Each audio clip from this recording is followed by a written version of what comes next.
Quiet day in the Championship, Dane, but overall you must be delighted. So much to really be happy with. Obviously, chiefly the result, but a lot of that performance was pleasing. Yeah, no, it was a good performance. We controlled some large parts. I thought we dropped off in the last 15 minutes and allowed them, to come on to us a little bit. But I thought we defended really well. Really good goals that we've worked as well. We give them one, obviously, mistake from Gabby, who's played blindly. But we knew what the game was going to be about. It's not an easy place to come.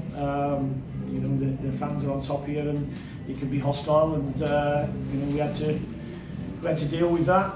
We scored a really good goal. Gabby's made a really good run, and I think it was Max who followed it up with the cross. And Kenny's arrived at the far post. And as Dan's told me, to become our 16th different scorer already this season, so that's pleasing.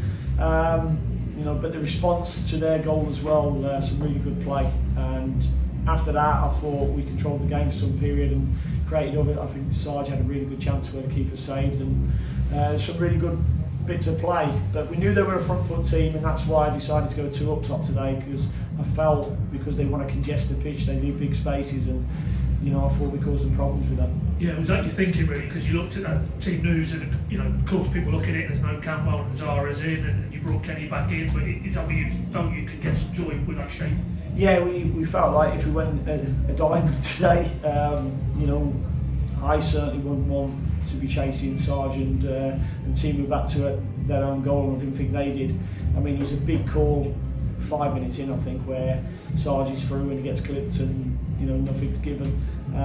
But I felt that every time we went forward, we caused them problems. We had to be alert as well, because they put a lot of balls in the box, and once we did stop a cross, and the lads got a free header at the far post and headed into the side net, and I think it was. But on the whole, I thought it was a proper team performance today. It wasn't one outstanding individual. It was a group of men who were committed to going and getting the result. Yeah, I mean, obviously you don't want to be singling out individuals, but could we see Hayden today? That was really, with games now under his belt, what he can bring you in terms of that composure and that. Well, where they've lost players today with some hamstring injuries. I think the 2 centre forwards both went off. And I think they dug out to greenhouse because they were getting bigger as they was coming on. And Big Tom Eves came on at the end and caused us problems, but I thought Isaac dealt with that in front of him really, really well, which is really important for us, and it just gives us that platform. Just a word on Zara. I mean, obviously, everybody can see that square pass got punished, but him and Max first half, it really set the tone, didn't they? Yeah, they did. I thought they had some really good interchanges. We felt that them relationships with Max, Gabby, and whichever centre forward was on that side, or AJ, would cause problems, and likewise the other side as well. We said at the start jokingly, but Burnley got beat today. I think QPR got beat, Watford got beat. You've got the win under your belt today. That's defeating 5 now. It just shows you again how quickly you can turn in the Championship. Yeah, because we're having games thick and fast. I mean, it'd be nice to have a free week without a game. But it's only important if we follow it up next week at home against Middlesbrough, and the lads are buoyant, as you can hear in the dressing room.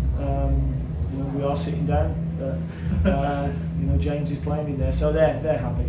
Shaky dancing it up as well. I mean, do you think, in all seriousness, not turn the corner, because you probably wouldn't sort of buy into that, but does it feel now that, as you said, you get your big players back, get fit, and you'll start to see a bit more cohesiveness in terms of what you're trying to do? I've said from the start, I believe that we've got a squad capable of competing for that top 2. We've lacked a lot of balance this year. It's unprecedented that you lose 5 players who can actually play left back, and 4 of them are left-footed. So we've lost them for 16, 17 games this season. We have lacked a little bit of balance at times. I feel at the moment, I thought Sam McCallum was good again today, with Kenny and Ben Gibson as well. It does give us a lot more balance. Which reminds me, no Byram, no Nunes today, Dean, with injury issues. Yeah, I don't know if you remember on Wednesday, Nunes got a dead leg in the back of his hamstring. It was no more than that, but it was too sore to come today. And Sam's got a little bit of a tendon injury, which probably puts him out for next week as well. I have to ask you, what did you make of that incident towards the end? They clearly, the home fans were incensed. They thought that was a penalty, and there looked to be an object come on. I mean, what was your take on all that? Well, I thought we should have had there should have been a red card, and I thought we should have had a penalty the other end. But you know, we can't condone throwing bottles onto the pitch and people entering the pitch. You know, that's just uncalled for. If the referee got it wrong, he's made mistakes all game, but that's not the way to act. Cheers. We just spoke to Rice about that situation. I know he sort of went over to the home fans, maybe trying to speak to them a little bit. Have you spoken to him? No, I haven't. I mean, they just looked to me like he was trying to calm the situation down. Yeah, I was going to say it's good to have that sort of experience. Yeah, and that's what he is. He's trying to calm the fans down because, you know, and it's one person that can, you know, upset the whole lot and give everybody a bad name. And you know, it's a really good atmosphere here whenever I've come here. And the home fans make it tough for the opposition, which is how it should be. But you know, that's just a step too far. Can I ask you, had Daniel Sinani and John Tompkinson warming up before the rest of the team and they weren't in the squad? What was it? No, they travelled with us, so because they're off Sunday, Monday, we get their work in today. You know, and give them the weekend off as well. Cheers. Cheers. Thanks everybody. Thank you.